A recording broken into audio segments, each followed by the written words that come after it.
ये कहानी है एक ऐसे संत की जिनका नाम था ज्ञान भट्ट। ज्ञान भट्ट के दो शिष्य थे, एक का नाम था भाग्य भट्ट और दूसरे का नाम था कर्म भट्ट। उन दोनों के बीच में हमेशा एक कंपटीशन था कि आखिर वो भाग्य भट्ट तो कहता था कि मैं बड़ा हूँ और कर्म भट्ट कहता था कि मैं बड़ा हूँ। तो आखिर उन दोनों में से बड़ा कौन था? तो दोनों के बीच में काफी प्रतिस्पर्धा थी। एक दिन दोनों गुरु के पास पहुंचे और अपने गुरुजी से कहा कि गुरुजी, हम दोनों में से आखिर बड़ा कौन है? तो गुरुजी ने उन दोनों को एक अंधेरी बंद कोठरी में बंद कर दिया और बाहर से लॉक लगा दिया। उस घनघोर अंधेरे कमरे के अंदर कहीं से भी रोशनी की किरण तक नहीं थी। तो जो भाग्य भट्ट था ना, उसकी तो ये मेंटेलिटी थी कि जो मेरे प्रारब्ध में लिखा है वो होके रहेगा। तो वो तो वही आंखें बंद करके बैठ गया अपने भगवान को याद करने के लिए। लेकिन जो कर्म भट्ट था ना, उसे कहीं ना कहीं ऐसा लग रहा था कि यार कुछ ना कुछ तो करना पड़ेगा। वो अंधेरे कमरे में ही इधर उधर हाथ मारने लगा। फाइनली उसके हाथ में मटका हाथ लगा। उस मटके के अंदर जब उसने हाथ डाला ना, तो उसने क्या पाया कि उसमें कुछ चने थे। तो वो उन चनों को खाने लग गया। अब उसमें कहीं कंकर आ रहे थे। तो कर्म भट्ट ने क्या किया कि वो जो कंकर थे ना, उस भाग्य भट्ट को दे दिए।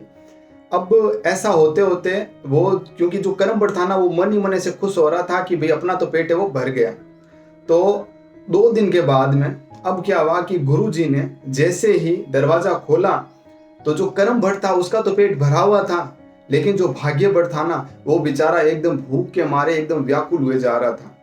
तो वो जो कर्म भट्ट था, उसने जो पत्थर समझकर भाग्य भट्ट को दिए थे ना, जैसे ही दरवाजा खुला और रोशनी हुई तो उसने क्या देखा कि वो कंकर नहीं थे, वो छोटे छोटे हीरे थे, डायमंड थे। ये देखकर कर्म जो भट्ट था वो सोचने लगा, यार ये भाग्य भट्ट की क्या किस्मत है यार। तो ऐसा होने के बाद में अब वो दोनों वापस गुरु से पूछने लगे, है ना। अब गुरुजी ने इसका क्या उत्तर दिया, ये सवाल मैं आपसे करता हूं कि आप मुझे बताना कि आखिर कर्म और भाग्य में से, दोनों में से कौन सा प्रधान है।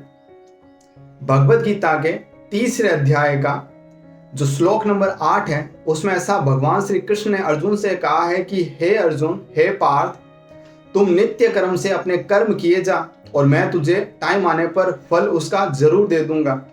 भगवत गीता के 18वें अध्याय के 66वें जो श्लोक है, उसमें ऐसा लिखा हुआ है कि हे पार्थ, तुम सारे भूतों को भूलकर तुम अपना सब कुछ मुझे ही मान ले और केवल मेरी भक्ति में ही लग जा, मैं तुझे सारे पापों से विमुक्त कर दूंगा। तो जैसे कि एक बैंक के अंदर एक लॉकर होता है ना, उसकी 2 कीज होती है। एक कीज हमारे पास होती है और जो दूसरी कीज होती है वो बैंक मैनेजर के पास होती है। जब तक वो कहते हैं ना, हमारी सक्सेस तब तक नहीं मिल सकती जब तक उसमें दोनों कीज ना लग जाए, यानी भाग्य की भी प्लस कर्म की भी। भाग्य भी होना जरूरी है, क्योंकि सिर्फ जो कर्म होता है उससे आप अपनी सक्सेस को नहीं पा सकते, है ना। दोनों की अपनी अपनी जगह पर भरपूर इंपॉर्टेंस है और एक के बिना दूसरा अधूरा है। लोग हमेशा ऐसा कहते हैं ना, जैसे मुझे एक बात याद आती है जो हमारे पूर्व राष्ट्रपति ना डॉक्टर APJ अब्दुल कलाम ने कही थी।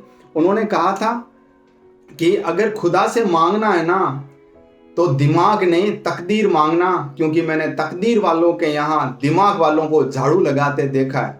अब इतने बड़े आदमी ने अगर कुछ कहा है ना, तो शायद अच्छा ही कहा है। अच्छा, इस कहानी से आपको क्या शिक्षा मिली, ये मुझे जरूर बताना। मुझे इंतजार रहेगा आपके जवाब का।